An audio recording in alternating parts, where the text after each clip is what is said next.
And hello, welcome to the League of Extraordinary Atheists for Humanism, where we attempt to apply logic and reason to religion and politics. I'm here with my wonderful, beautiful co-host, Christy Santiago.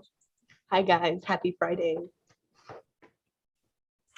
And we are here with our man behind the scenes. Yes. Nacho Wins. Our Lord and Savior. Lord, L-O-R-T. It's important to spell it correctly. It's like our Voldemort. Yes. But, you know, cool. Was he not cool? He drank unicorn blood. That makes him metal as fuck. Kind of make him, you can be like metal, but still be a sociopath.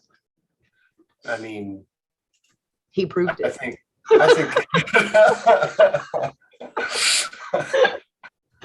Oh, goodness. All right. Point taken. All right. So, what do we have first, Christy? I think you're the leader tonight. I am with a great story. I've been following the strikes across this country since they began in 2020. I mean, before then, obviously, but 2020, there were a lot of strikes. And there have been a lot this year as well. And the John Deere strike kind of pulls a heartstring. I'm from the Quad Cities, which is 4 cities that are separated by the Mississippi River. There's 2 cities in Iowa and 2 cities in Illinois, Milan, Moline, Davenport, and Rock Island, Illinois. I'm from Rock Island, Illinois. So I'm from this area. John Deere is right there. So many families, friends that I had whose dad or mom worked at the factory. Like, it's just, John Deere was everywhere. It was just a part of our growing up. It's just a part of the Quad Cities, as it is a part of all of those families that grow up in this area. And the John Deere strike shows a tight labor market is ready to pop. And so that's kind of where I want to come at. We have a pretty educated audience, so I don't need to break down a lot of the nuances, which is going to save us a lot of time and get right into the meat of the story. I found this amazing article on The Intercept, written by Jonah Fuyman, F-U-I-M-A-N. So maybe I'm not pronouncing that correctly. I massacre names all the time. And Gabriel Winant, W-I-N-A-N-T. So W-I-N and then A-N-T. Winant. I don't know if I'm pronouncing those correctly. However, they did an amazing job here. And they start with the end of the national mobilization around COVID-19 is releasing built-up pressures in the workplace nationwide. So we need to also take into consideration that we're not out of a pandemic, but we're on the end tail of the beginning of the end, hopefully. So that has a huge, just a finger on the scale of all of this. Shortly before midnight on Wednesday, which was just 2 days ago, production workers at John Deere facility in Waterloo, Iowa, started shutting down the plant, quenching the furnaces in the foundry. The plant was already mostly empty, with Deere telling overnight workers to stay home. 3 days earlier, union members at United Auto Workers meeting in Iowa, Illinois, and Kansas had voted overwhelmingly to reject a proposed contract that gave sub-inflation raises and eliminated pensions for all new hires. So the people that work there already, that are part of a union, voted on this, and they're like, no, and they weren't going to benefit from this, but they just couldn't see not that worker solidarity. These are our future brothers and sisters. It could be my son. It could be, the boy down the street who mows my lawn. It could be, these are going to be future families. They couldn't see making it part of being hired at John Deere that you didn't get a pension. That's the whole fucking reason that you spend your life in a factory, is that you're guaranteed a retirement. So I think that, eliminating pensions for all new hires is just cruel. The rejection came as a surprise to both the union leadership and the company. Even some of the workers who had voted no and authorized a strike were surprised that it was actually happening. The 10,000 workers who walked off the job are striking Deere for the first time in 35 years. Quote, just confirmed Waterloo has signed picket signs, one worker said before the strike began. Shit's about to get real, end quote. They joined 2,000 hospital workers striking in Buffalo, New York, 1,400 production workers for Kellogg's in 4 states, 450 steel workers in Huntington, West Virginia, and a one-day walk-off of 2,000 telecommunication workers in California, all since October 1st. 1,000 Alabama coal miners, 700 nurses in Massachusetts, 400 whiskey makers in Kentucky, and 200 bus drivers in Reno, Nevada were already on strike. In addition to recently settled strikes by 2,000 carpenters in Washington, 600 Frito-Lay workers in Kansas, and 1,000 Nabisco factory workers at 5 plants across the country. Sorry, it just gives me all tingly. And there are tens of thousands of workers waiting in the wings, with 37,000 healthcare workers at Kaiser in Oregon, California, and Hawaii, who have either authorized a strike or are about to, as well as several large unions of academic workers who are readying to strike.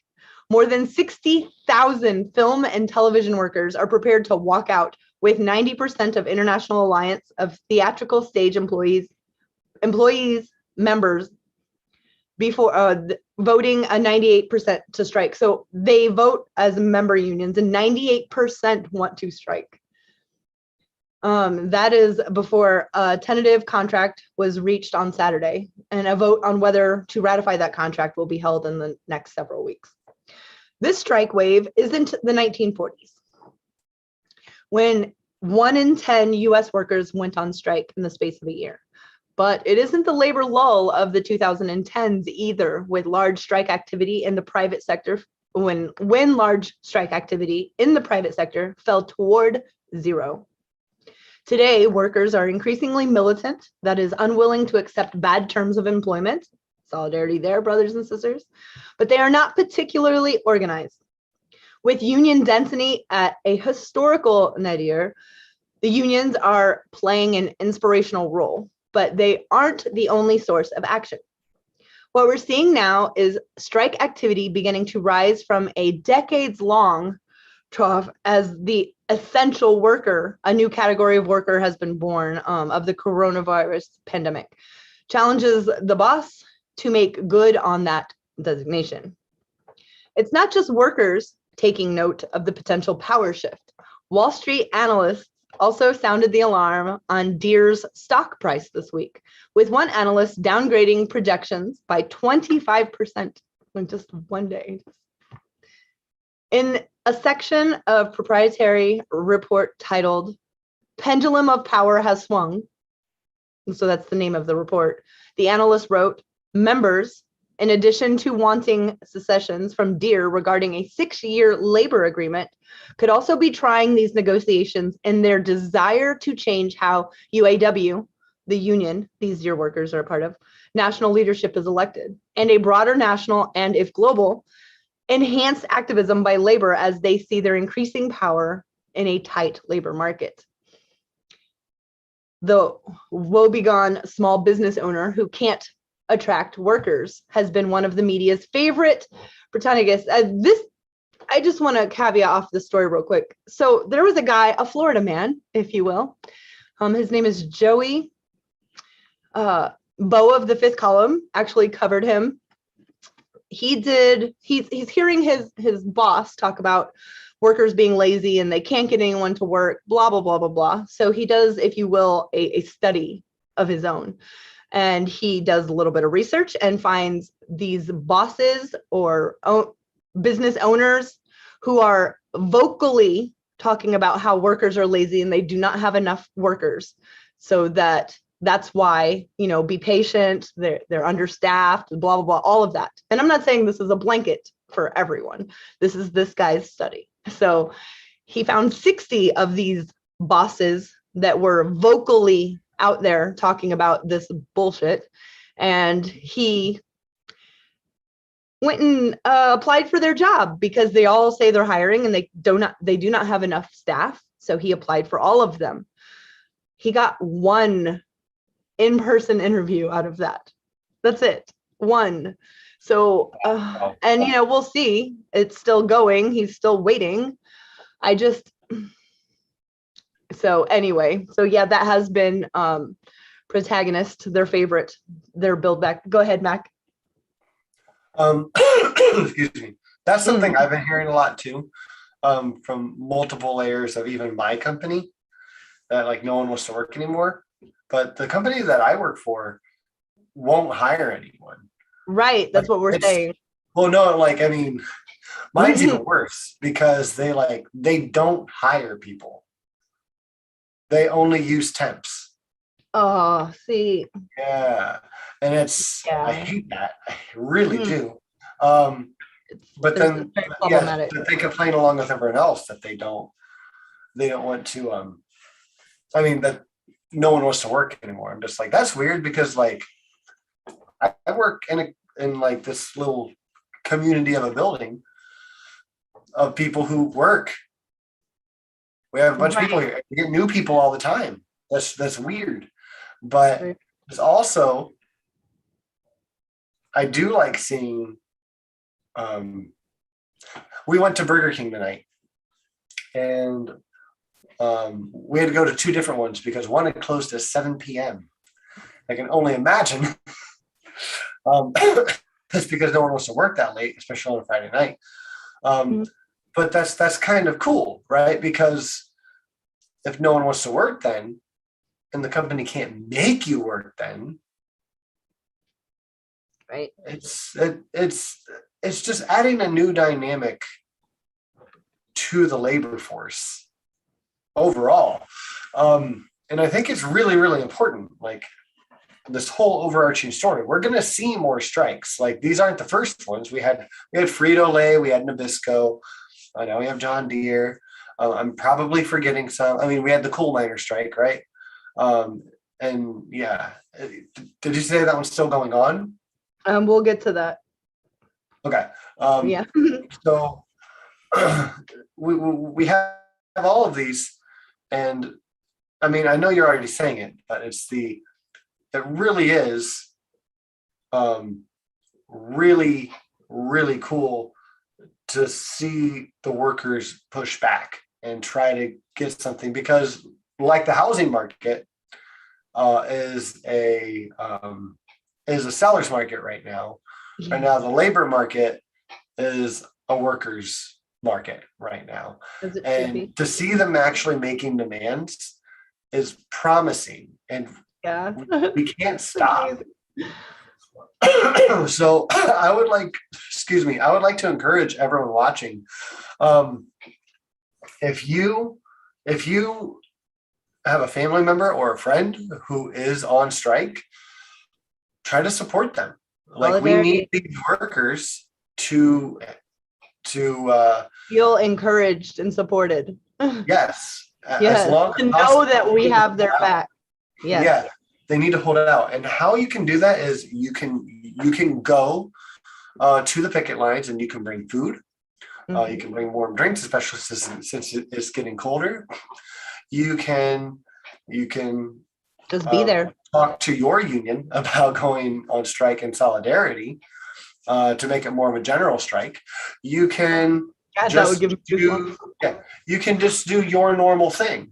You can do your normal thing, talk about it a little bit, and maybe if you have a parent or a brother who's on strike, maybe change your mindset a little bit and be like, hey, if you are, maybe I'm making enough to support my family member or friend a little bit so they can hold out a little longer and get something better for them, which helps everyone. We need all of these worker strikes to really be cohesive. We need them all to hold out as long as possible to show everyone across the board who is an employer that we don't want to work for less than $15. That's the bare minimum.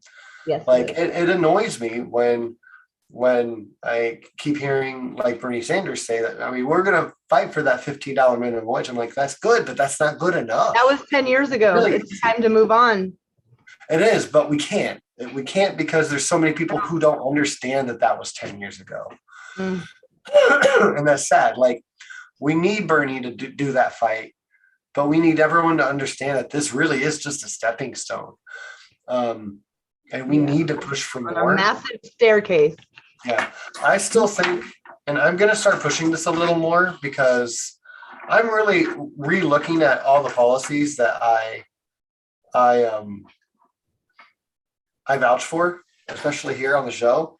And I'm trying to understand how do we implement each one, right? And how authoritarian does that look? Because I say I'm anti-authoritarian. So I'm trying to relook at all these. And one of the things that I think is the most important thing to pass, whether it's authoritarian or not, is that wealth cap. I think a wealth cap is one of the biggest fixes. Possibly, yeah. And you don't have to take the money from anyone. Be like, hey, look, it will go to the government, or you give it to someone. You give away your money down to $50 million or whatever we wealth cap it at. You give it to someone. Give it to whoever the fuck you want, but you can't have that much individually. Yeah, no, that's never gonna work. But yeah, right. I feel you. But it's something, right? Yeah. It's something, and it would force money down. Still, a lot of rich. There'd be so many rich people, but there'd be more. Right. No, there'd be more. Right? There'd be more. Yeah. More. Much more. Just, I keep thinking of it. I don't drink beer, but think root beer, I guess, because I want to talk about root beer. You pour so much in your glass, it gets about this full, and just like money, when you make so much, it's easy to make more. So when that foam comes off the top from what you initially put in there, you need to. I can't remember the right word. Swipe it off, right? Into the other glasses around it, right? And that's not a bad thing. We're just trying to share the overflowing wealth, right? Foaming out the top of your root beer cup. Thanks for letting me make that analogy. Of course. Anyways, go on. That's okay. My whole shtick there. Okay, I'll go back to, we were talking about media's favorite protagonists right now, the people who won't work, of course, of the Build Back Better era, partly as cover for Fortune 100 CEOs like John Deere's John C. May, who benefit from the low-wage labor market, but that tight labor market, a problem from the perspective of employers, has a mirror image in the eyes of those workers who never left the workplace, the essential, the frontline, and hero workers. Inside the workplace, workers across all industries, from transit to healthcare to logistics to food manufacturing, are beset by understaffing, which leads to forced overtime and burnout. In slaughterhouses, nursing homes, and countless other work sites, COVID-19 gave a new intensity to the existing landscape of occupational hazard. In 2020, nursing assistant became the most dangerous job in America. The same forces making work intolerable for so many, not enough workers and too much work, are simultaneously preparing workers to fight back. Workers are also feeling the heat of the past year's market basket inflation, Kaiser's 1% raise offer, on top of the introduction of an average 26% wage cut for all new hires, becomes a wage cut against a 5% consumer goods inflation. The 15 cent per hour raise International Brotherhood of Electrical Workers, construction workers are getting in Orlando, Florida, doesn't come close to keeping up with the rising cost of living. Kellogg's proposal includes cutting the cost of living adjustment completely, which was once a central part of the collective bargaining in core industries, but which never came back for the big three auto workers after the 2008 financial crisis and auto bankruptcies. Core to several of these strikes, Deere, Kellogg's, and Kaiser, is a revolt against the 1980s era introduction of the two-tier contracts that provide worse conditions for new hires than those who have already been there and have seniority. As bakery, confectionery, tobacco workers, and grain millers international union local 3G president and Kellogg strike leader Trevor Beidelman told Labor Notes, quote, "The future is not for sale." I love that. It's not for sale. In the case of John Deere, workers are well aware of the company's record profits and aren't moved by what amounts to a $1 per hour wage increase for most of them. The members have long self-organized into a Facebook group called Post 97. It is a private group. I tried to look, meaning employees hired after 1997. So that's what the Post 97 stands for.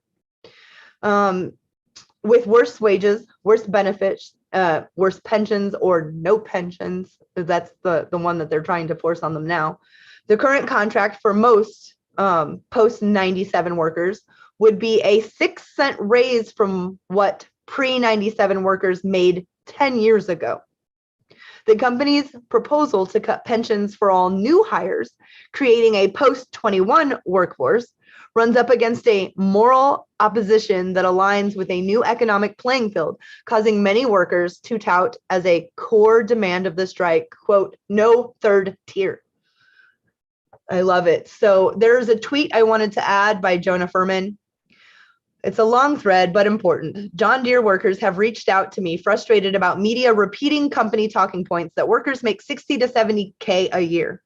Who's been there over a decade showed me, this person who's been there over a decade showed me his paycheck and what he made in 2020. And it says that he made $39,472. So he didn't even make $40,000. So let's talk about wages at John Deere. Right? Jeez. But a tight labor market also means leverage for workers, that's everything. Knowing that they're harder to replace, individual workers become more likely to say no to bosses. Today, workers are quitting their jobs at the highest rate in decades. Listen, guys, in August, 4.3 million workers quit their job in August alone. One of the most precise measures of their labor market power as individuals is how many people are quitting. Like, that scares bosses. It just does. What if it catches on? Where workers are organized collectively into unions, tight labor markets lead to rising willingness to confront employers over the term and conditions of employment, instead of just looking for a better deal elsewhere. In other words, the same forces making work intolerable for so many, not enough workers and too much work, are simultaneously preparing workers to fight back. I want to show you, I know it's going to be hard, but this is employers at kosher meat departments picket at First Avenue on 44th Street in Chicago, January 16th, 1947. So, I mean, we're standing in solidarity with our brothers and sisters doing the same thing. The 40s were full of, I love those old pictures because that's what we need to bring back, that passion about our brothers and sisters and in our class. If they want to have a class war, well, there's many. I can't do enough many's, more of us than them. That's why it's so important to keep us at each other, to keep us separated, to keep us divisive, to keep us, well, they're not us, they're them. No, people are putting down their differences. I can't even tell, astronomical, because John Deere is the Quad Cities has everyone, every background, everyone. And that's who works at John Deere, everyone.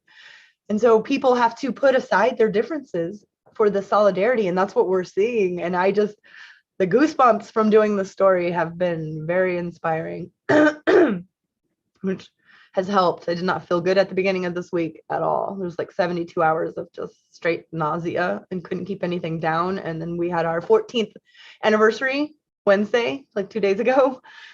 And so it's been a busy week, but thank you. Congratulations. I told her at this point, this is where you just don't break up. This is how you end up at the bottom of a river with rocks in your pockets.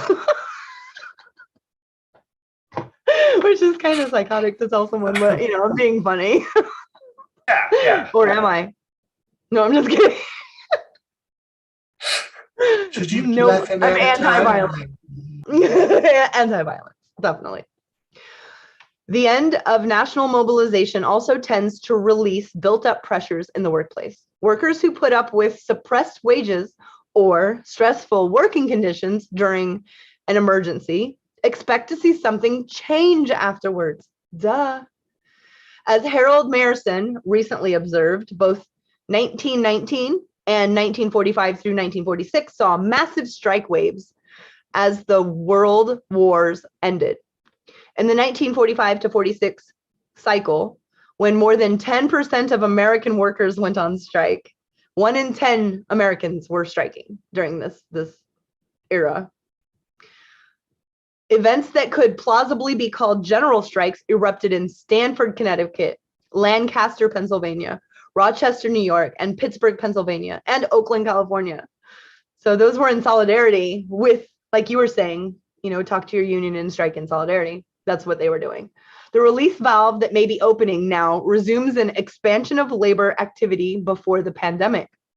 The generation before the 2008 crisis had been marked by long-term stagnation of wages and decline in labor's share of national income.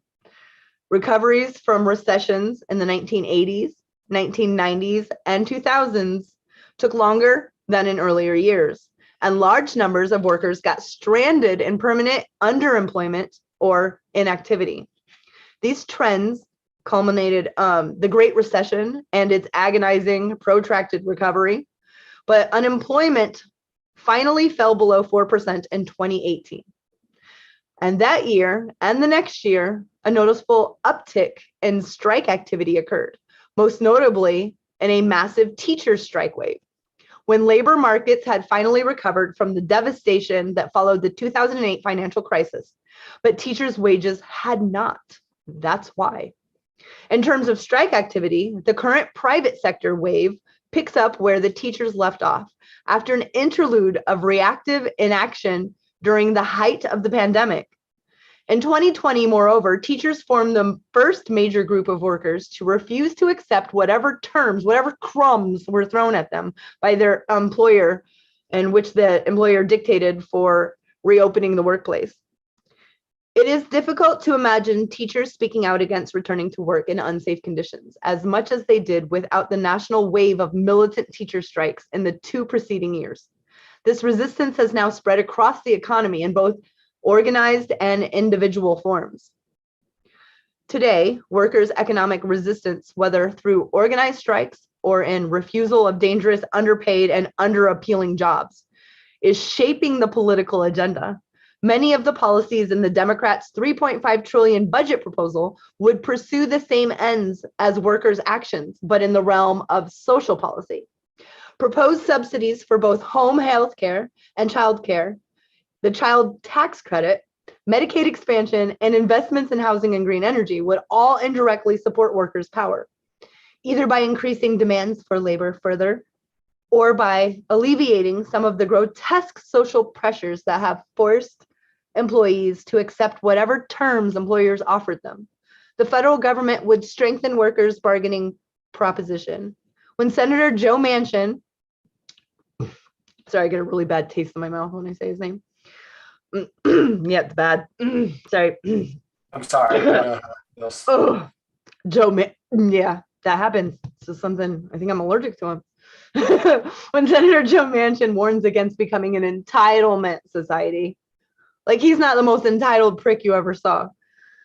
What he is opposing is the shift in labor market power that such policy measures help secure. So we have the labor force fighting for this power, and this bill, this proposal would help lock down those, the securities that they want and that they're fighting for. The issue and dispute across these strikes is whether American workers can be muscled back into punishing labor market conditions. I agree. The heightened interplay between industrial and political disputes marks a break with recent history. Through much of the last generation, even militant industrial action often bore little explicitly political significance. I agree with that. The major strike, like the one at the UPS in 1997 or Verizon in 2016, won gains for workers, but such events remain economic affairs. Politicians might feel compelled to comment on them, as former President Bill Clinton did about the UPS strike. But such disputes didn't raise or settle any large political question about the balance of power between the classes. Ooh, I love that. And after providing a carefully neutral comment urging UPS and the Teamsters to settle, Clinton then got on the private jet and headed to Martha's Vineyard. So do you think, just put your thinking cap on for that one. In the last several years, a number of mainstream Democrats have come to accept what they had previously been a previous left-wing argument, that the increase of social inequality and the decline in working class economic security is the ultimate cause of the destabilization of American democracy and must be taken head on. The stated position of the Biden administration is that, quote, the decline of union density has weakened our democracy, end quote. That's the same thing. Like, come on, people. So we should be pushing him also, like the stick to what you said. When organized labor is stronger, widespread dissatisfaction takes a more coordinated form. With higher levels of union membership, organized workers' militancy generates concentrated pressure on targeted firms and triggers dissension among employers.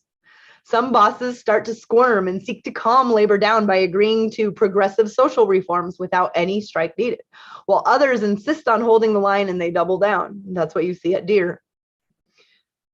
Those caught in the middle, like the salaried employees at John Deere, may largely sympathize with the strikers while being forced to work through the strike despite serious skill gaps.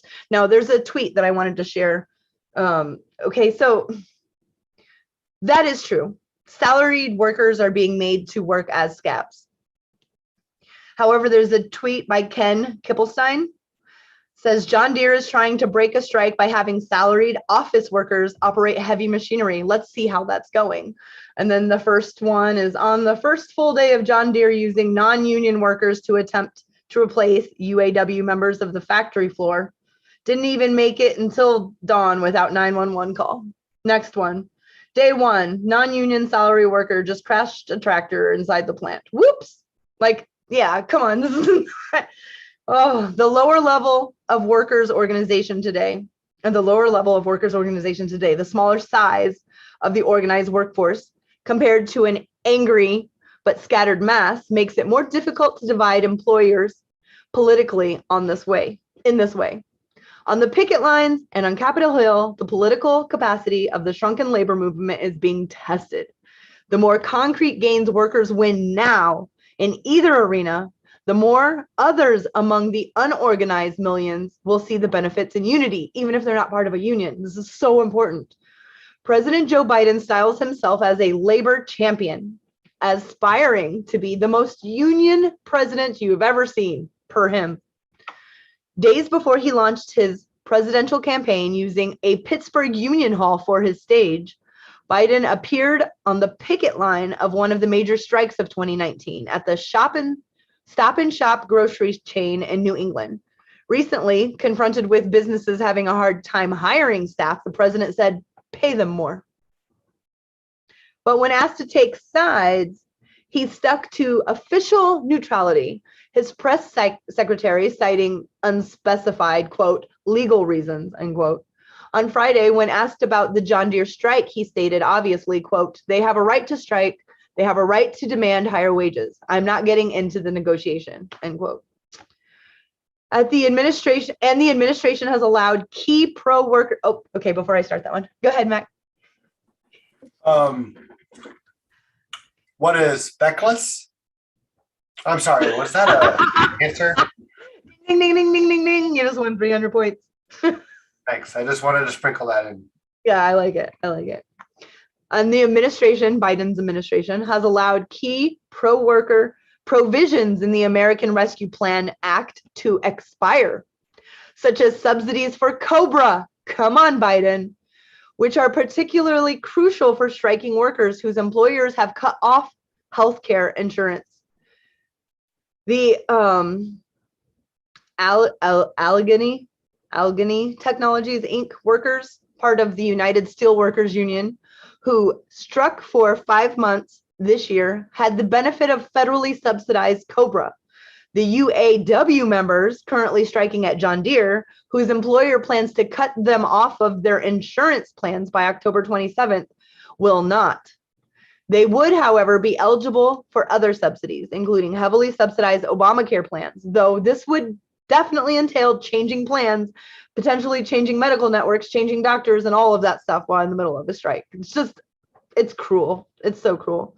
Ultimately, the issue and dispute across these strikes is whether American workers can be muscled back into the punishing labor market conditions of the pandemic and the several decades that preceded COVID-19 and made the pandemic so brutal within the insecure and unequal American workplace. Will non-union workers settle for low wages and dangerous conditions? Will union workers continue to ratify two-tier contracts with incremental givebacks to the employers? When the US worker goes back to work, what kind of economy will they be going back to? This is precisely the same issue as the one roiling Capitol Hill right now, whether Congress's role is to return us to a pre-pandemic status quo or to intervene on the side of the battered working class. This is an amazing article. I just loved it. It gave us so much to talk about. It covered everything that I wanted to cover. I mean, I did have a couple other things that were pertinent and very, very important, definitely. I did want to add that over the last year, the CEOs at John Deere, their pay has gone up in the last 12 months. Their pay has gone up 160%.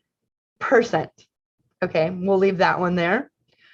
And then John Deere is projected to make profit, not gross, profit between 5.7 and 5.9 billion in 2021. Billion, right? So there's no excuse. That wealth was created on the back of workers. Those workers that make their $1 million tractors. I mean, these tractors are $800,000, some of them, not all of them, but the ones farmers are using, they did the strike right in the middle of it's harvesting season. It's time to get everything up out of the ground. Yes, Mac. Nothing. I just wanted to point out how much of an atheist communist you sound like right now. That evil laugh. Sorry. That was perfect. Oh, You're welcome. And I want to say that the members of the union, the UAE or UAW, I'm sorry, they did put out a statement, and it's this quote: "Our members at John Deere strike for the ability to earn a decent living, retire with dignity, and establish fair work rules." That's basic. John Deere, I'm just, what a cruel, you're going to cut their health care while they're striking? I mean, yeah, you could say, well, they're not working. Right. They're in the middle of a strike, which is protected under our Constitution. They're not doing anything wrong. It's actually supported and encouraged to do these things, to fight for change. I hate that when I say they, I'm talking about anti-union actors, whatever class or position they're in. If you're anti-union, then I'm talking to you. You're anti-progress. You're anti-family. You're supposed to be pro-family. You're anti-family. You're proving it right now. These families need your help. They put in their backbreaking labor for you, and they want to do it their entire life, knowing that they'll be protected at the end. And now that's gone. And now, like, it's so gross. It's so gross. I am the coal protest. That, I mean, God, I love that they stood in front of that train. And if you guys are not familiar with what I'm talking about, they had been told at this particular what are they called? Coal mining facility, that they could pack up their stuff and go home. Their checks would be sent to them. Well, their checks weren't sent to them. And then their checks weren't sent to them some more. And then this last batch of coal that they had dug up that last week was on the train. And they had heard that they were coming to pick it up. And they were like, the fuck you are? Our hard labor went into getting all that coal out of those mountains into that truck. And they stood in front of that and they were not going to move. If I would have lived anywhere near them, I would have been out there with them. And I'm sure politically and many other ways, myself and an average coal miner, I don't want a blanket statement, probably have a lot of differences and a lot of disagreements and a lot of things. You just put that aside. You have the same right to health and healthcare and work and a healthy work-life balance that every single American has. The solidarity is overwhelming and beautiful. And I can't wait to see where this is going, because it's just this must be what it felt like in the 1940s when all of those strikes were happening, when people just were like, oh my gosh, they're striking. And we also got a lot of bills and legislation put down in the books during that time to protect the workers. So that's what we need to do now, but it's not 1940s anymore. We're way past that. It's time to upgrade all of these laws to take care of our brothers and sisters. John Deere is an American staple. I don't want it to go anywhere. It makes beautiful equipment for farmers, not just here, but all over the world. I don't understand why this is a problem. They just need to say, you're right. You're right. We should be taking care of you guys. That's it. I mean, $5.7 to $5.9 billion in 1 year. Seriously, you can afford it. Oh yeah. Yeah. They can. They definitely can. Excuse me. Well, that was great. That was more in depth than I've heard recently. Yay. So thanks for all that hard work. That was great. Thanks. Yeah. I'm a good reader, that's all. All right. Well, are we ready to move on? Yes. To our other story of the night? Yeah. I am so ready. Awesome. Yes, educate me. Also, my lord. Navardia and the Lavender Lady. Yes. You don't usually make it in here. Diana. Awesome. Thank you so much. So sad. Okay, so first, before we get to our next story, I wanted to stop and give a happy early birthday to planet Earth. That's right. Yeah, yeah, because tomorrow is Earth's birthday, and it's going to be, let me do the math again in my head real quick. 6,025 or 26 years old? 25. Yeah, 6,025 years old today. Man, that's old. Can you even imagine how old that is? Oh, wow. Can you even imagine how old that is? Are you doing a little bit of Hovind, I hear? A little bit. I need to work on it again. I had it real good, but I've lost it. Yeah, you did have one pretty. Yeah. Yeah. If you didn't know, this is sadly, this is in Scientific American. Sorry. October 23rd is the infamous, as supposed Earth's birthday. This date is mentioned in many textbooks retelling the life of Irish Archbishop James Ussher. And he's the dude who counted back all of the this person begot this person, begot this person, begot this person back in the Bible, and determined that the Earth was around 6,000 years old. He dated the beginning, like Adam and Eve time beginning, was in 4004 BC. And went further on and had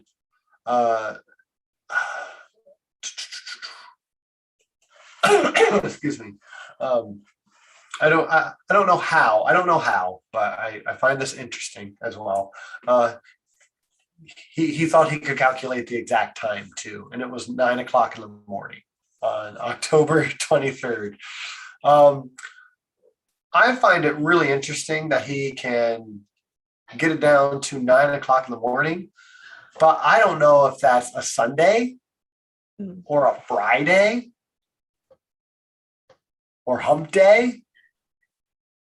Or Well, what? let's see. If we go by like Bible teachings, then do we go by Old Testament where Sunday would be the first day of the week? Or do we go by New Testament where Monday is the first day of the week? Because if it would be the first day of the week would be the day that the earth was created. So it would be a Monday or a Sunday, depending on. But since we're going by the Hovind, whole creationist, I would go by it was a Monday. I thought like that would be a perfect place to start. So especially since that's what we are getting into is Ken Hovind, the young earth creationist, independent fundamentalist Baptist preacher. So happy birthday, Earth. Oh, God, you're 6,025 years old. Tara, you beautiful Tara. Yeah. Okay, so I'm going to close that one because I have way too many things open, but I wanted to get that one out of the way. Okay, for those of you who live under a rock, Ken Hovind, as I said, is a Christian fundamentalist Baptist preacher. He is, let me go to my notes. Excuse me. He believes that dinosaurs lived with humans until Noah's flood, and that evolution is the world's most dangerous religion. Dr. Dino, as he goes by, that's his fake name, by the way. Christy, I'm not sure if you knew this. Dr. Dino is actually his fake name. Yeah. His real name is Ken Hovind. Ken Hovind? Yeah. And I just wanted to point that out because he hates how online atheists have all these fake names. Of course. He sees what he, puts out there. That's how that works. Yeah, Dr. Dino. Actually, he likes to go by another fake name too, if you didn't know. Dr. Ken Hovind. Oh, I know. So again, if you haven't heard of Ken Hovind,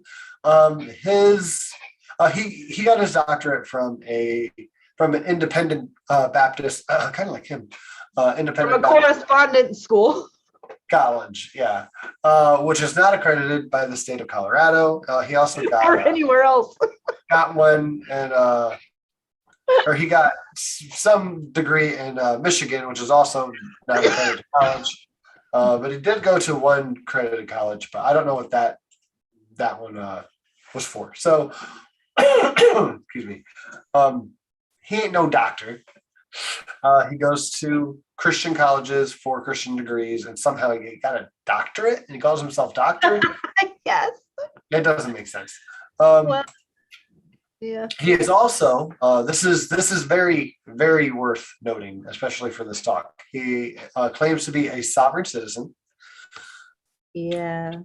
Yeah. Yeah. Which if you don't know, that means he basically claims not to be a citizen of the United States, so he could try to get away with breaking laws, because that doesn't apply to him if he's not a citizen. Right. Also his best friend, personal lawyer, slash accountant, is also a sovereign citizen, and I think his buddy Steve is too. So that's all good and dandy, great, fine, cool. Right. They're He's still also legally an American. yeah. He's also married to a couple different women right now. And he lives on the commune, which makes me really mad because Christy and I want to start a commune. Right. And, you put a bad name on it. Yeah, man. Like, it really comes to show it matters the policies that you put in place for your commune. And that's kind of what we're going to get into tonight. I do want to get through the news part, and then I want to talk about the philosophy kind of part about it. So here we go.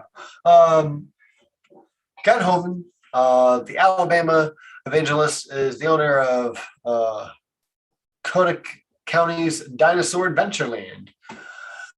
And he was arrested, it says last Friday, from August 5th. So just at the very beginning of August, on a domestic violence charge, after his wife claimed that the pastor body slammed her, according to court records filed on Thursday.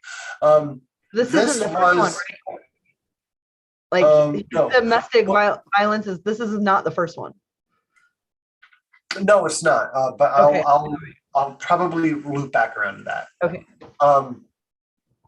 This was actually back in August 2020. He's a little man. Just wanted to add that in case he ever hears this. You're a fucking tiny little miniature man. Right? Yeah. So actually, he sent her to the emergency in August of 2020. So it took a whole year for her to file this. Really hard.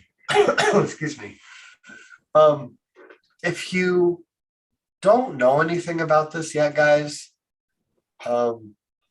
please take about an hour and a half and look up Apologia's channel, where he and Junior Atheist kind of break the whole thing down for you. Okay. But don't stop there. Honestly, that's not enough. To get more of the picture, you need to go to Atheist Junior's own YouTube page, and you need to just listen to the 26-minute video of AJ talking to Cindy Lincoln, Ken Hovind's third wife, only spiritually his third wife. It's important to make the difference. It does officially, because it's kind of a family. Junior Atheist? Yes, Junior Atheist. Or no, Atheist Junior. I apologize. Atheist Junior. Yes. Yeah, I see I'm dyslexic. I'll mess you all up. All right. So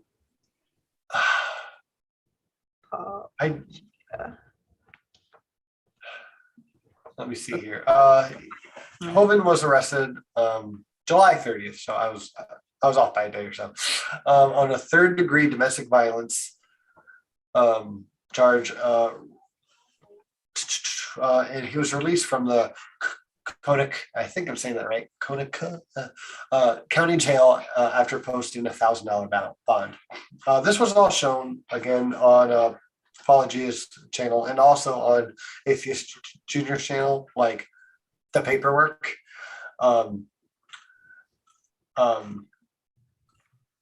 Where he was, where he posted bond, where he was released, where he was brought in, all of it. And I'm saying this because Ken Hovind on his personal Ken Hovind official channel, he tries to deny pretty much all of this. It's pretty pathetic. I did see that one. Okay. He's a professional con man, though. He's already been in prison for fraud. Oh shoot, I can't remember his he's a grifter. prisoner number. That's right. It was like everyone was hashtagging it for a little while. It's funny. Yeah. I had it for a while. Something 2017. But yeah, he's a felon. He's been in prison for fraud. That's part of the reason why his first wife left him, and they were married. Joe Hovind and him were married from 1973 to 2016, and then he married very quickly after. Well, you can't have sex outside of marriage, Mac. Right, you can't have sex outside of marriage. So what if you buy it and then it's really awful? Right. Right. If you're a Baptist preacher, though, it's really hard to be a legitimate Baptist preacher and not be married. I would agree.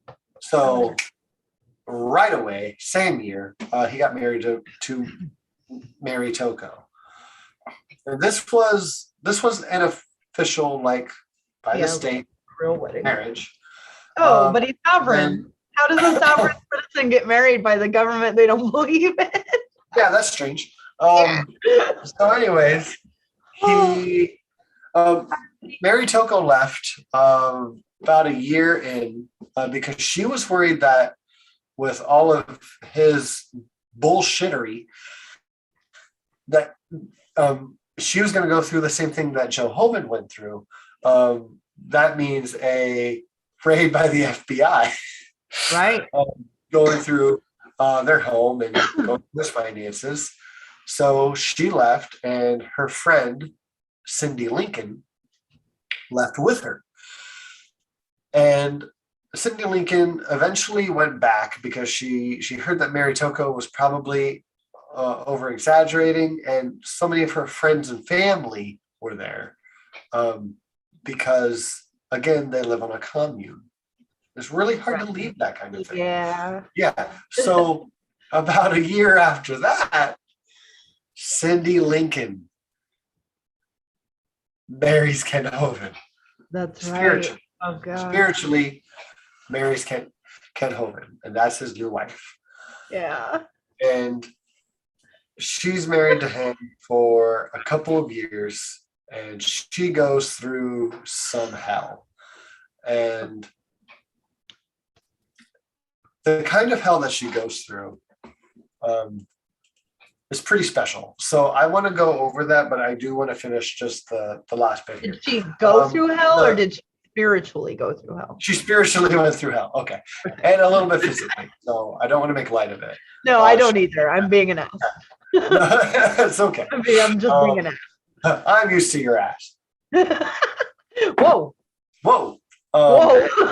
So Cindy Lincoln is the one, that's the wife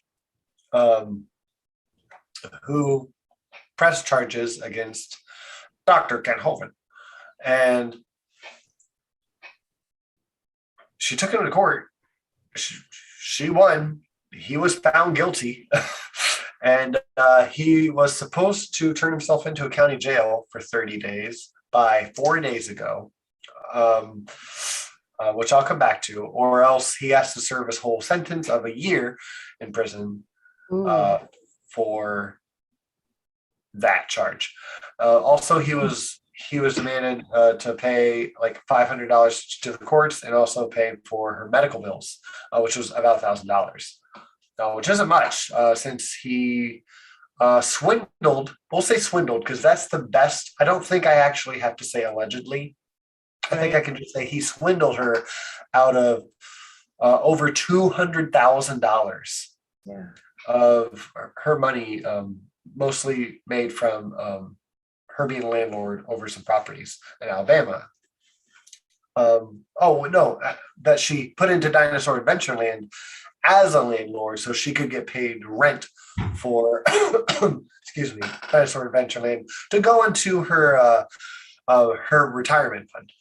So she had something to retire with. Right. And now they're not paying her because she wasn't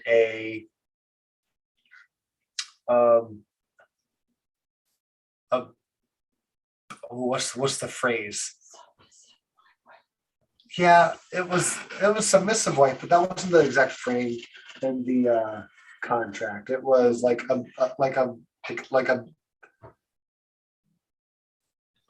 biblically good wife, or a godly wife. I think it just was. Of course, she was more worldly. And it is Ernie's interpretation because he was the lawyer who helped Ken Hoven's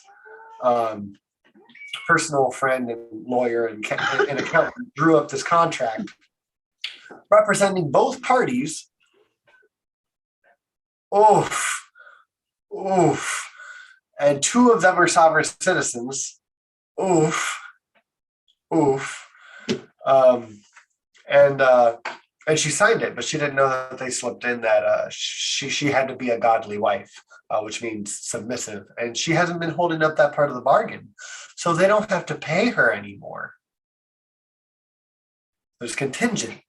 And she did sign that paper, so we don't know if she's going to have to follow through with just losing her money. So that's part of the hell. He did not show up to the county jail as much as I know, and as much as I know is decent, because 2 days ago, good old Ken Hoven and my favorite Matt Powell. Yes, Christy's face. Thank you. I had to wait for that. Who moved down there to Dinosaur Adventureland, made a video together, tearing apart. Didn't he move his whole family there? He did.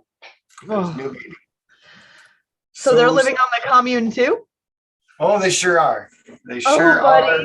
They're ready to make so many videos debunking atheists. I'm stoked about this, actually, about their debunking of maybe I learn to be a Christian if they get it right. Sorry. Right. Well, they haven't so far. That was part of my research today. They just see how well they do together, and it was god awful. It was really bad. Well, I would imagine it would be. Right out the gate. I would imagine Matt wants to be the attention, and Hoven is not going to ever let anyone else get even, like, he has to be the dad of the situation, and so that's not going to work. It's going to end in fisticuffs and more jail sentences. Great. That'd be great. Well, yeah, because he would violate his. I would watch on UFC. But, he would violate his probation and have to go to jail for a year. Probably, yeah. Right. And then Matt Powell would just take over the commune. Oh goodness, no! I don't want him to have any power anywhere. Oh, I know. But I mean, or have children. He's already done that. As terrible as that is for the world, I do like watching a good dumpster fire. So yeah. So I don't think he's turned himself in. No. There is a chance that he'll serve his term non-consecutively. So that could be a thing, and maybe he's just trying to keep it under wraps. There's that possibility. I haven't seen it in the paperwork that says that it has to be like a continuous 30-day jailing. Maybe he just has to have it served within a certain amount of time. That sounds like a Kent Hovind thing to do and not tell anyone. Yeah. Sounds like a Kent Hovind thing to do and not tell anyone. But I don't know if he even has that option. I'm putting it out there because I don't know. I really don't know, but that's something I thought of, and I thought I should bring it up. So the special hell here. Cindy Lincoln was body slammed. She was dropped. At first, it seems that Kent Hovind tried to play it off to everyone around that she tripped on a rug and fell when they were arguing. And she was trying to get a phone away from him.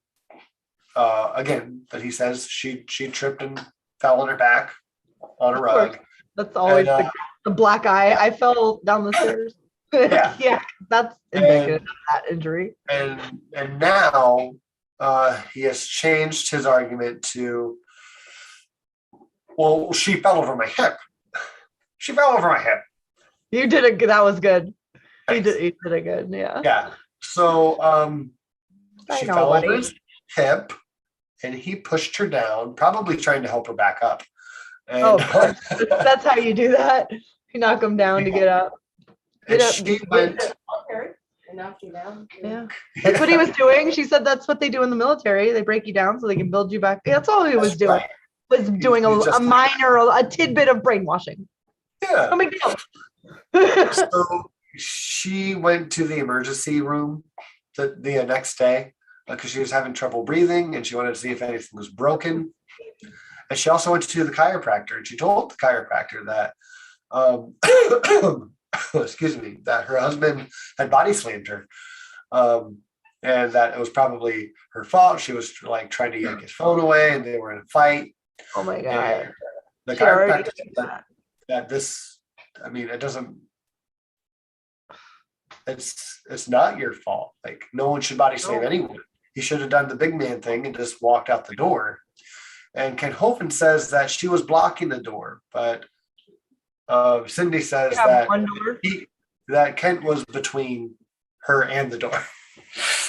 He was just trying to get more audio, because even he says that he has over 200 hours of recording of her being mean to him. Basically just sounding like he's been trying to gear up for a court case so he can make her look crazy and divorce her no problem, so he can move on to Sandra, which is his fourth wife now. But we're not going to talk much about her because we don't know much about her, except, sorry, Sandra, you got yourself in a pickle, and you can deal with that. If you can't read the writing on the wall, then I'm sorry, but you have what's coming to you, I guess. And that's the meanest anyone's talked to her so far. So I also wanted to point out that Cindy told her chiropractor, as I said, that she was body slammed, and in his report he put that there was bruising and lacerations that were like congruent with someone being body slammed. But Ken Hovind on his channel said that, well, she told the chiropractor that she was body slammed, so then he wrote down on his report that she was body slammed, and that's how she got that report. Yeah, that's how that works. Yeah, that's how that works. She just said that. He didn't check anything. He's just like, oh, yeah, she's a woman. She wouldn't lie about it. So she's right. Yeah, they get hysterical. Yeah. Yep. So that's oh, wow. Big old pile of shit. Oh.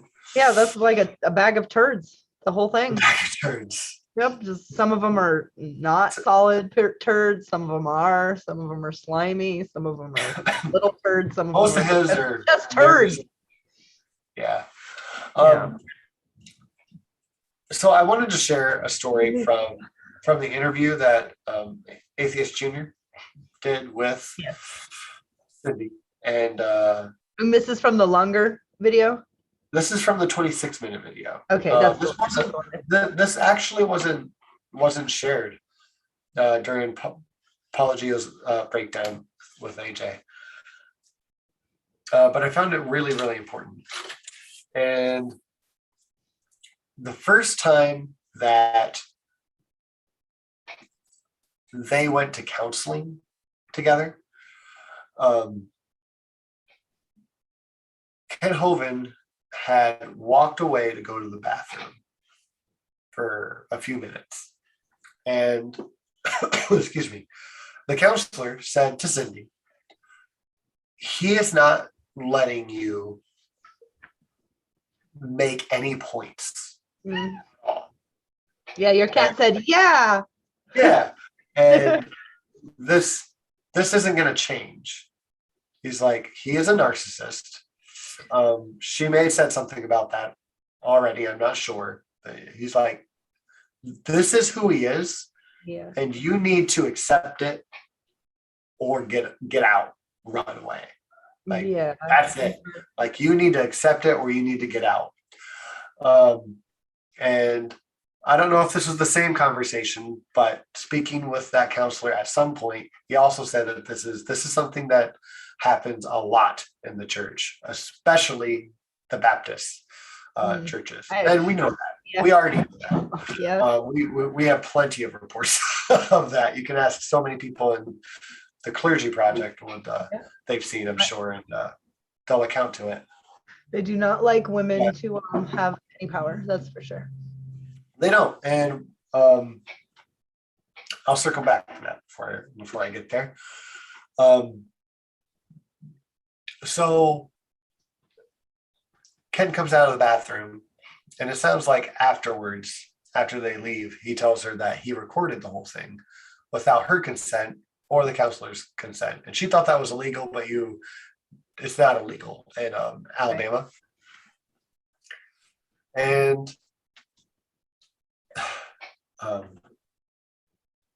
they went home, and he had given Steve, the tech guy, which she had to evict at one point, and he threatened her with a gun, allegedly. To say that. Yeah.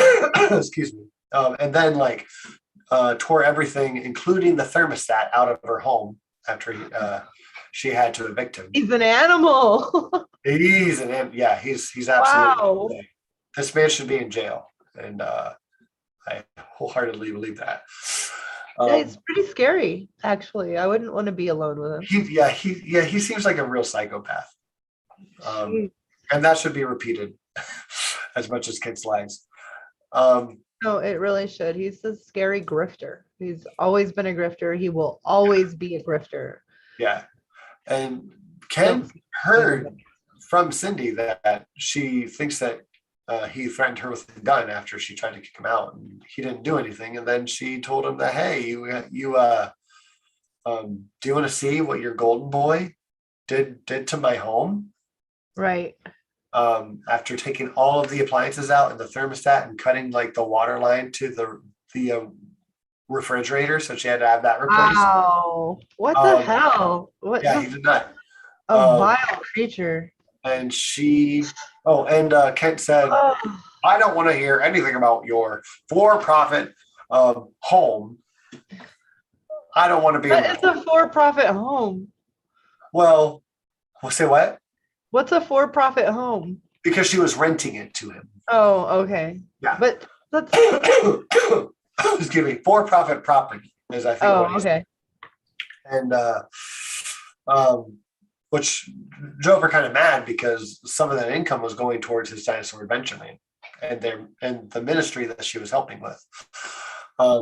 Super disrespectful. And then the next day he promoted Steve to the board anyways, because he was trying to run her out.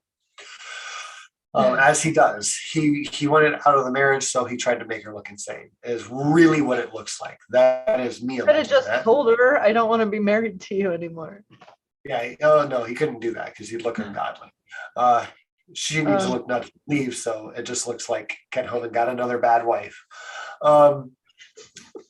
So anyways, back to the story I was trying to tell.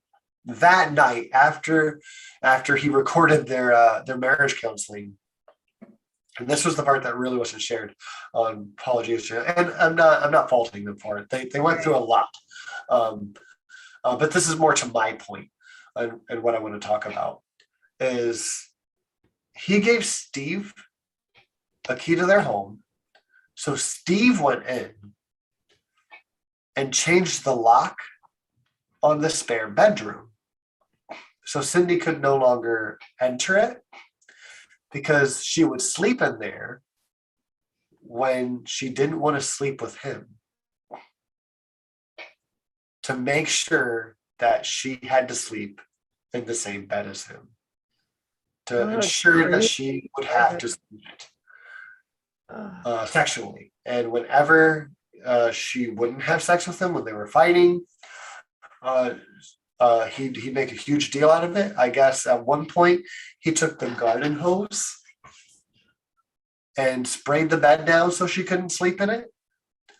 And there were excuse me, and there were a couple psychotic household. Yeah. Oh, the anxiety to live in that house.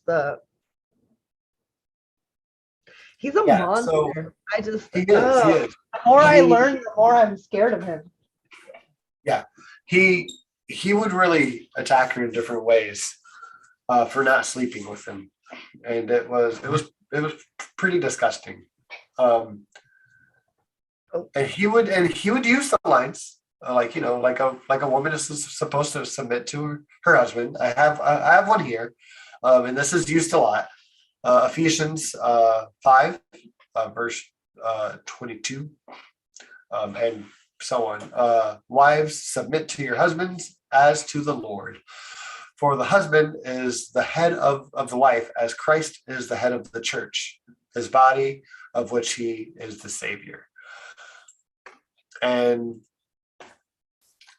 this is one thing I don't like about the Bible, right?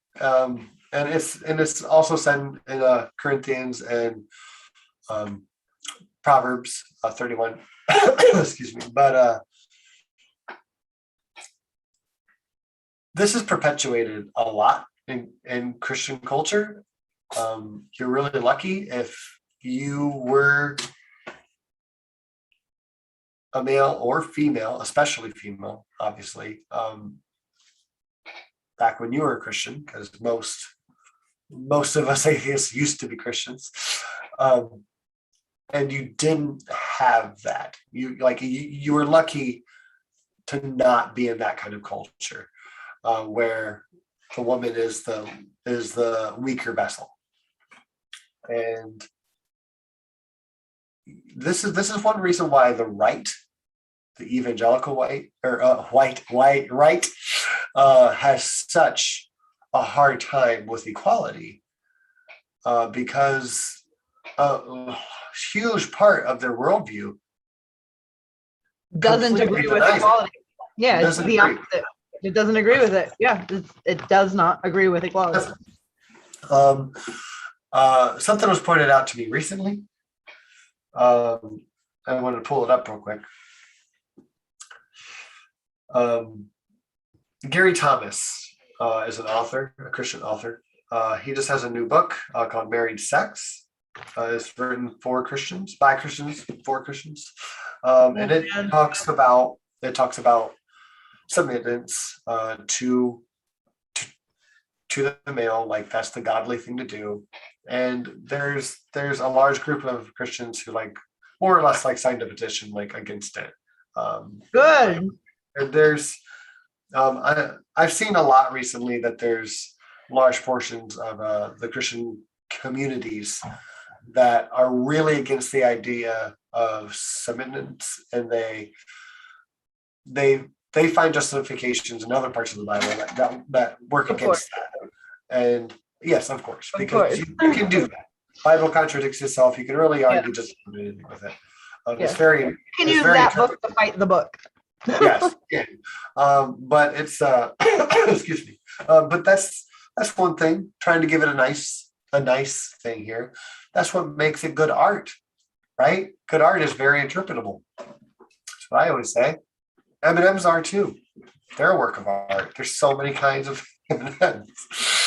Right, Christy? Mm. But yeah, no, the M&Ms, they don't sponsor uh, anything. I just like them. yeah. I think it's really disgusting. That's one of the, I don't know, at least the top 25 things that's worse about uh, um, Christian religion is that. And Baptists are super bad about it. This Gary Thompson, was it? Gary, excuse me, Gary Thomas. I looked him up, and he's also a Baptist preacher Wow. as well. Excuse me.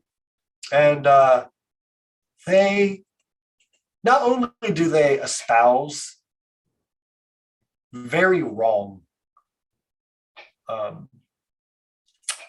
just morals, guidelines for marriages. They make money off of it. They make money off of this shit, Yeah. and it's at least twofold gross, and it needs to be called out more. And I want to get into that a little more often myself. So if I have some time soon, I'm going to try to get the audiobook of that. And Good luck to you. yeah, and we'll cover more of that when I have time. So give me just a second here.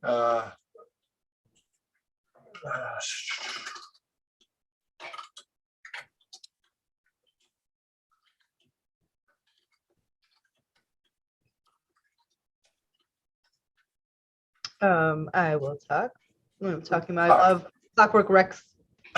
Mentions women carry a child. She birthed to a child.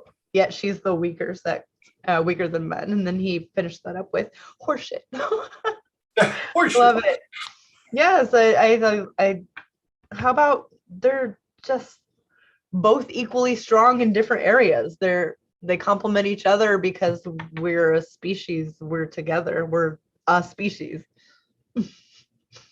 We all have things that we bring to the table, whether you're a male or a female or anything in between, or you don't identify as any. You're a human as a part of our species. You're the same as far as your worth, and what you can give will be different than what you will need than the next person. And that all needs to be accepted, and we need to move the fuck on. I'm so over it these days. I'm just, oh, a human is a human. That's it. Yeah, and something that's worth pointing out, and I'm in this mindset right now. I've as a lot of you know, I've been re-going through the Old Testament. I want to go through the whole Bible. But I've also started over again. Alrighty, Christy. I've been listening to a Yale course on the Hebrew Bible. So I've been going back through scholarly as much I can. Excuse me. Listening to the Bible and how it was written and just the history of it and all of that. But anyways, the thing I wanted to point out, and hello, Atheist Junior, welcome. Look at that. That's why I had to take a break for a second. I needed to give him the link. So thanks for all of your work. I pulled a lot from it for my story tonight. Excuse me. But as I was going back through, it really struck me. I know that Christianity today, especially like the Baptist sects of it, they're very superior in different ways. Like men are superior to women, and white people are superior to non-white people. That's supremacy. Yep. Yeah, you get a lot of that. How do you not hear that and not hear supremacy? Yeah, but apart from that, what I'm seeing more and more is when when this polytheism from Canaanite religion started to work down to henotheism, like one God is superior, but the other still exists, to monotheism, only one exists. The way that things were written and the way ideas were conveyed is that, excuse me, we are better because we serve the top God. And you can see it throughout the Old Testament. Right. That these Hebrew people, like, you got to follow the law of the land, but also you got to do better than that, because we are better than anyone else, because we're God's people, and we need to do better, be better, and enforce harsher laws because it's God's law. And it's just, there is a superiority complex there, and it's from the origin of the religion, and you can't get away from it. So to see that umbrella, right, of a family, like God, then husband, then wife, then children, that's nothing new with this. It just follows suit with the origins of the religion. It just follows structure. Excuse me. Yes, Smitty. I just thought that was, like, that little bit of context just helps you understand it a little more. Like, it's really rooted in there. It's going to be hard to weed out. Part of theology. Yeah, I think it's really hard to weed out. I know some people can do it. They can. And good for them if you can and keep your faith. But I don't think it's worth doing, and I don't think it's a very clean way to weed it out. I think there's just better philosophies to go with in life than trying to carve that out to fit. Excuse me. Atheist Junior says that he did a video with Dr. Josh. I love that's awesome. I want to see that. If you don't mind posting that in the chat, I'll cue that for the first thing I watch. Might not be able to because he doesn't have a wrench. I know. Just put that in the. You don't go to chats, so I have to, like, I'm always in a chat. Yeah, put that and the DM that we're talking in, AJ, and I'll post that for you so I can share it with everyone. Excuse me. Anyways, AJ on as a guest. Yeah, that's all I really wanted to cover. No, you did a great job. I'm so disgusted by him. I mean, I've never been a fan of Hovind. I went through I wanted to watch all the older debates. I went through all of that. I got it out of my system. I remember when he came back into, like, people even mentioning his name within the last, like, couple years when he came back, and I was like, oh, Hovind's back, because he had been in trouble. I know him and Arn Ross. I've been on the debate in the chat. I'm talking about chats. I've been in the chat when I was there when that one happened. Yeah, that's why I have the elephant pine cone shirt. Yes, you do have a elephant. I enjoyed all of that, and I'm glad that I went through that. I love being in the audience of something like that. You can gain a lot of knowledge that way, and just a lot of perspective, and be able to call out the logical fallacies if you've educated yourself on logical fallacies. That's how I did it. I would learn about logical fallacies during the day, knowing there's a big debate at 7 p.m. and try to point them out on either side. I don't care. A fallacy is a fallacy. We all use them. To say that we don't is ridiculous. I thank the Steves for that. Yes, Stephen Gray and Stephen Woodford. Red's rhetoric.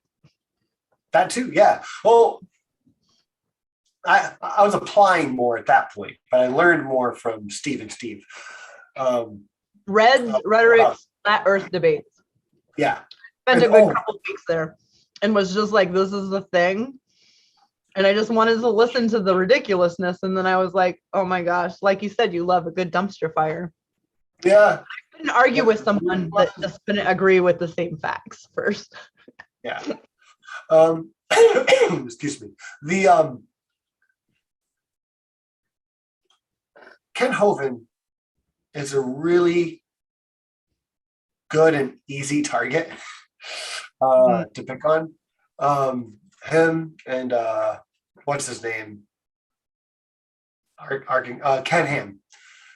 Because what strikes me is how close these two ideas are.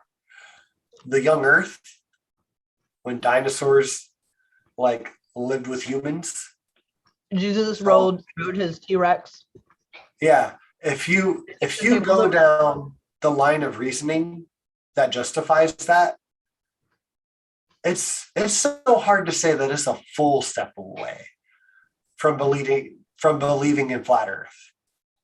Like it's almost the same line of reasoning. Right. Like, well, flat earthers use the Bible or religious beliefs as their reasoning.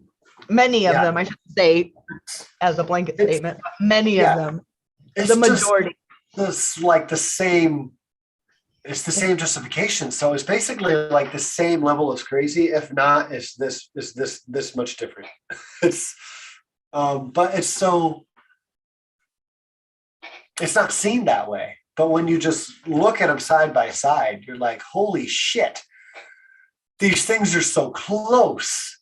It's just, well, hold on. They referred to dinosaurs as dragons back then. And now we got to talk about what a firmament is all of a sudden. Sorry. And if you didn't know, that story was pulled from a story where the firmament was actually made by one of those dragons. A water dragon.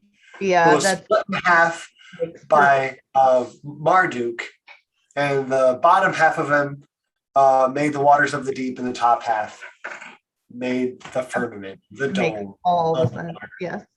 Yes. It's just so close. They're just so close. The same thing. It's exactly the same, but different. Yeah, it's just they deleted one line.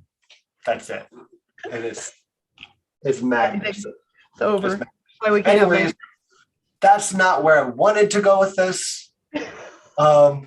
He's going through in Conica County. I'm so sorry. Thank you. Yeah.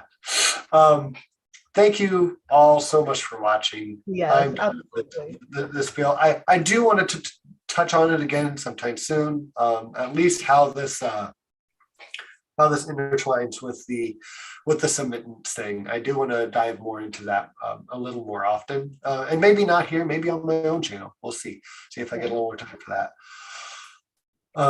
Again, thank you all for watching. Keep the immigrants, support the racists. I know it's backwards on there, but you can feel the feeling, hear the words. Looks good to me. I love it. And yeah, thank you guys. Straight on. I love the first story. The second story, I watched the short video, so now I know I have to watch the long video. So I have homework and I learned stuff. So I think we had a great show. That's what it's all about. And for everybody, I love you guys. Rex and Smitty and Atheist Junior, thanks for popping up. And my dad's in the chat, of course, my biggest supporter. And Nacha Witness, our Lord and Savior. I love you guys. Stay humanist for God's sakes. In solidarity with the world.